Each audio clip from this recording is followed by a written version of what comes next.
નસવાડીમાં આકુના circle પાસે મોટી દુર્ઘટના સર્જાઈ છે।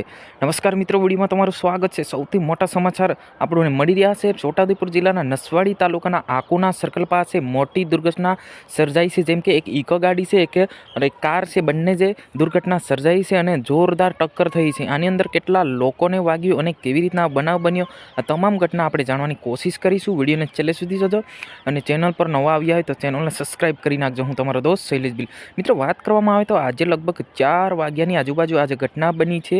નસવાડી આકુના સર્કલ પાસે આ જોરદાર ટક્કર થયો હતો। લગભગ ઇકોમાં 4 લોકો સવાર હતા અને ગાડીમાં 3 લોકો સવાર હતા।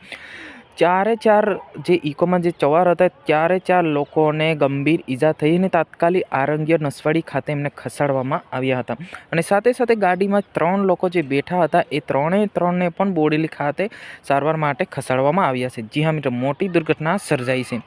નસવાડી તાલુકાના આકોના ગામે જે સર્કલ ત્યાં બોડેલી અને એક બાજુ રાજપીપળા જાતો હાઈવે પર મોટી દુર્ઘટના સર્જાઈ છે।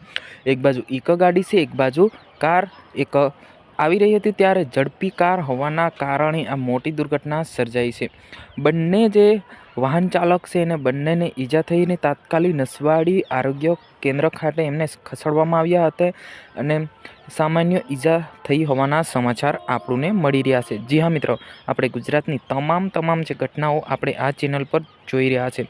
મિત્રો, કહી શકો છો કે તમે આદિવાસી સમાજની નંબર 1 ચેનલ આ ઈકે ચેનલ તમને સમાચાર આપી રહી છે અને સાથે સાથે હું તમને કહી દઉં કે હું આખો દિવસ બીજી હોય છે એટલા કારણે હું ફેસ વિડીયો નથી બનાવી રહ્યો, કેમ કે આપણે ટાઈમ ઓછો મળે છે એટલે વોઇસના માધ્યમથી હું તમારે તમામ સમાચાર પહોંચાડવાની કોશિશ કરી રહ્યો છે। તો ચેનલને સબસ્ક્રાઈબ કરજો અને તમારા જેટલા પણ ગ્રુપ હશે બધા જ ગ્રુપમાં શેર કરવાનું ભૂલશો નહીં। તો આજની વિડીયોની અંદર બસ આટલું જ। આપણે મળીશું તરત જ સરસ મજાના વિડીયો સાથે। જય હિન્દ, જય ભારત।